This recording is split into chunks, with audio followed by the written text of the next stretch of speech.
বিশ্বনবী যখন মক্কায় দাওয়াত দিচ্ছিলেন, তিনি মাঝে মাঝে আল্লাহর নাম বলছিলেন, মাঝে মাঝে তিনি রহমান নাম বলছিলেন। যখন তিনি বললেন ওয়াইদা কিলা লাহুমুসজুদু লিররহমানি ক্বালু ওয়ামার রহমান, বিশ্বনবী মক্কায় যখন মক্কার কাফিরদেরকে, কুরাইশদেরকে বলল তোমরা রহমানকে সেজদা দাও, রহমানের ইবাদত করো, রহমানের জন্য সেজদায় লুটিয়ে পড়ো, মক্কাবাসী বলে রহমান আবার কে? রহমান রে তো চিনি না। রহমানকে আল্লাহ চিনি, রহমান চিনি না। মক্কাবাসী কি বলে? কারে চিনে? আল্লাহরে চিনে। কারে চিনে না? রহমান কে তো চিনি না। রহমান আবার কোত্থেকে আসলো? কে Rahman? Who is this Rahman? যখন তারা বলে রহমান রে চিনি না, আল্লাহর গায়রতে আঘাত লেগেছে। আল্লাহ বলে রহমান রে চিনো না, না? তাদেরকে চিনানোর জন্য আল্লাহ ৭৮ আয়াত বিশিষ্ট আর রহমান নামে কোরআনে একটা সূরা নাজিল করেছেন। যখন মক্কার কুরাইশরা বলে আল্লাহ চিনি, রহমান চিনি না, আল্লাহ বলে রহমান রে চিনো না, তাহলে চিনে নাও রহমান নামে। তিনি ৭৮ আয়াত বিশিষ্ট কালামুল্লাহ মাজিদে একটা গোটা সূরা নাজিল করে দিয়েছেন। তিনি নাজিল করলেন আর রহমানু আল্লামাল কুরআনা খালাকাল ইনসানা আল্লামাহুল বায়ান, দয়াময় রহমান শেখালেন কোরআন, বানালেন ইনসান, শেখালেন বায়ান। দয়াময় রহমান শেখালেন কোরআন, বানালেন ইনসান, শেখালেন বায়ান। দয়াময় রহমান শেখালেন কোরআন, বানালেন ইনসান, শেখালেন বায়ান। পড়েন আল্লাহু আকবার। আল্লাহ বলে রহমান কারে বলে চেনো না? শুনে নাও, ৭৮ আয়াত বিশিষ্ট গোটা একটা সূরা নাজিল করে দিলাম, সূরাতু আর রহমান। আর রহমান তিনি দয়ালু, আল্লামাল কোরআন, তিনি মানুষকে কোরআন শিখিয়েছেন, খালাকাল ইনসান, মানুষ বানিয়েছেন, আল্লামাহুল বায়ান, মানুষকে কথা বলা, বর্ণনা করা শিখিয়েছেন। পড়েন সুবহানাল্লাহ। গোটা একটা সূরা নাজিল করেছেন, সূরাতু আর রহমান। তার নাম হচ্ছে আর রহমান, আর রাহিম মানে দয়াময়, মেহেরবান। তার দয়া যে কত বেশি আপনি কল্পনাও করতে পারবেন না, আপনি কল্পনাতেও আনতে পারবেন না তার দয়া কত বেশি। বিশ্বনবী সাল্লাল্লাহু আলাইহি ওয়াসাল্লাম ফরমান, লাম্মা কাদাল্লাহুল খালকা কাতাবা ইনদাহু ফাওকা আরশিহি, আল্লাহ যখন মহাবিশ্বের সব সৃষ্টি করে সারলেন, তিনি আরশের উপরে লিখলেন সাবাকাত রাহমাতি গাদাবি, সাবাকাত রাহমাতি গাদাবি। কোথায় লিখছে? আরশের উপরে। আওয়াজ করে বলেন তো কোথায় লিখেছে?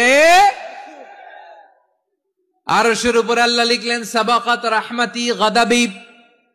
এর মানে হলো আমার দয়ার কাছে, আমার ভালোবাসার কাছে আমার ক্রোধ পরাজয় বরণ করেছে, আমার দয়ার কাছে আমার রাগ কিংবা ক্রোধ পরাজয় বরণ করেছে। মানে আমি আল্লাহর দয়া আছে, আবার আমি আল্লাহর ক্রোধ বা রাগ আছে, কিন্তু আমি আল্লাহর রাগের চেয়ে দয়া বেশি।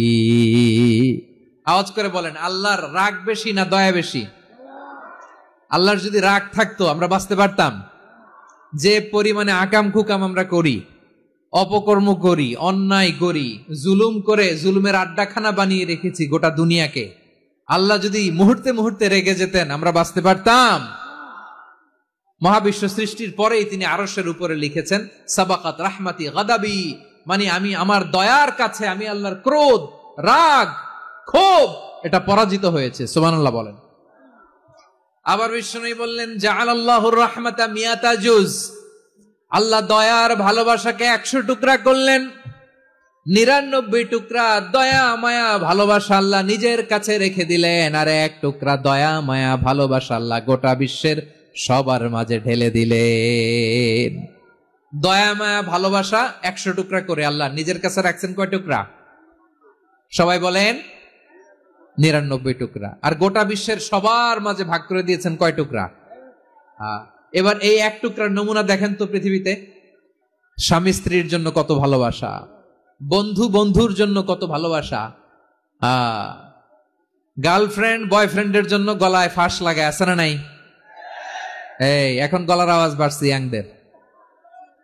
হুজুর এখন গার্লফ্রেন্ড বয়ফ্রেন্ডের ভিতরে ঢুকছে, এখন আমরা আছি হুজুর। দেখেন এই তো কয়েকদিন আগেই তো, কত বছরের ১২ না কত বছরের এক মেয়ে, কত বছর 11। ওই দেখেন সব মুখস্থ দুষ্টগুলার, আর কিছু মুখস্থ না থাকলে এগুলো মুখস্থ। 11 বছরের, তারে কি বলবো, তরুণীও তো না, কিশোরী।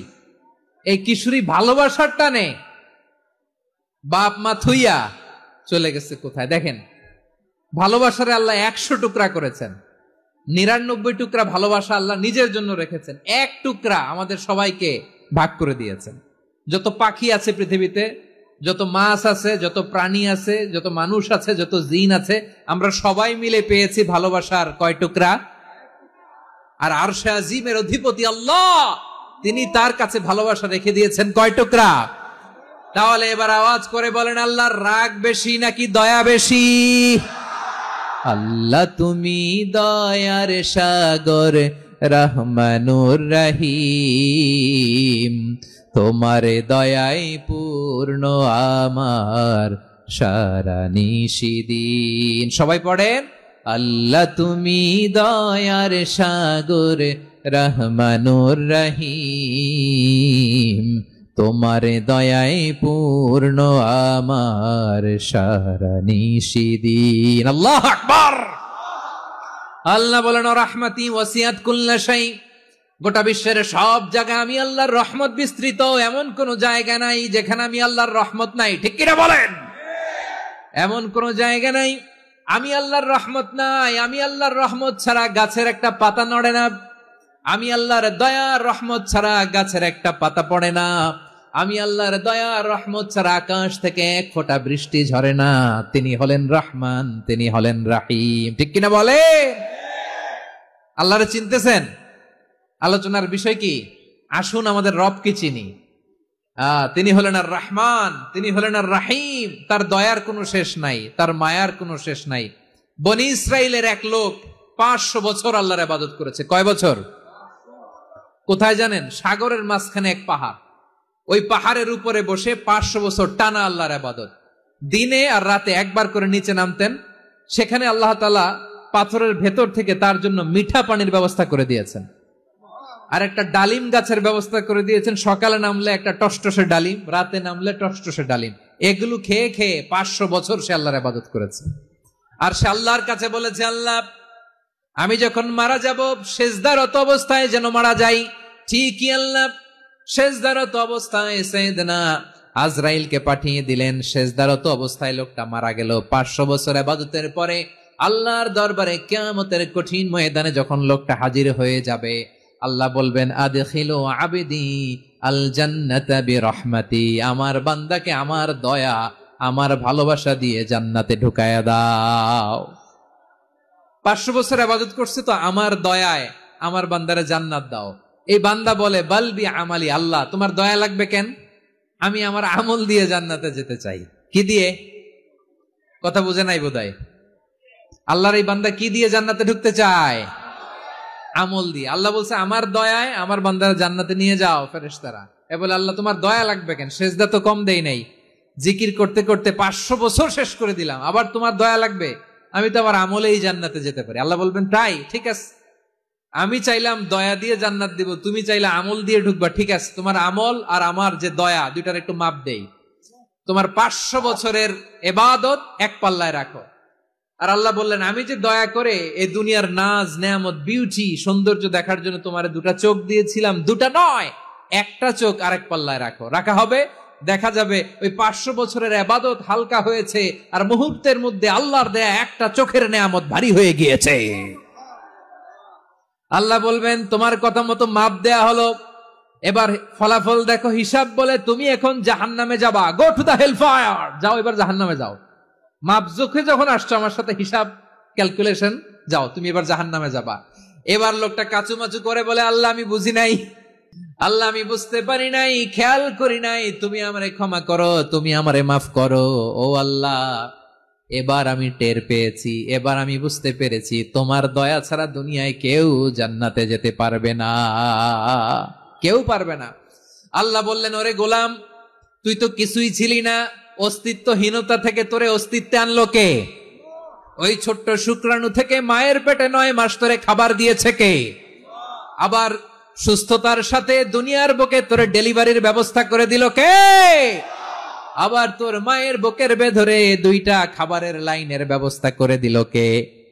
আবার তোকে শৈশব পেরিয়ে কৈশোর পেরিয়ে তারুণ্য, তারপরে যৌবন, এগুলো দান করলো কে? তার চেয়ে বড় কথা, পাহাড়ের মাঝখানে, সাগরের মাঝখানে 500 বছর ইবাদত করার শক্তি তোর গায়ে দিয়েছে কে? এই সাগরের মধ্যে লোনা পানি, লবণের পানি মুখে দেয়া যায় না, সেখান থেকে আমি পাহাড়ের ভেতর থেকে মিঠা পানির ব্যবস্থা করে দিলাম। ওই জায়গায় তোরে রিজিকের বন্দোবস্ত করলো কে? সকাল বিকাল 2 বেলা টসটসে ডালিম খাওয়ার ব্যবস্থা করে দিল কে? তোর আবদার ছিল, আল্লাহ আপনি আমার সেজদারত অবস্থায় রুহু কবজ করবেন, তোর শেষ আবদারটাও পূরণ করেছে কে?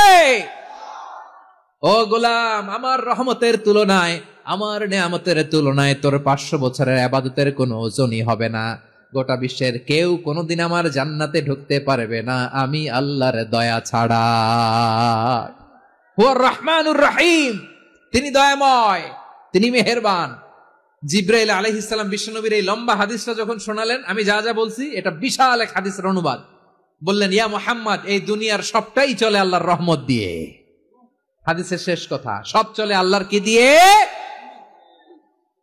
তখন বিশ্বনবী সাহাবাদের বললেন, ও সাহাবারা শোনো, আল্লাহর জান্নাতে কেউ কোনোদিন প্রবেশ করতে পারবে না তার রহমত ছাড়া। সাহাবারা বললেন, ইয়া রাসূলুল্লাহ, আপনিও কি আল্লাহর রহমত ছাড়া প্রবেশ করতে পারবেন না? বিশ্বনবী বললেন, না, আমিও না। আমি বিশ্বনবীও আল্লাহর জান্নাতে আল্লাহর রহমত ছাড়া ঢুকতে পারবে না, তবে কিয়ামতের দিন আল্লাহর রহমত আমার চারদিকে বেষ্টনী দিয়ে থাকবে।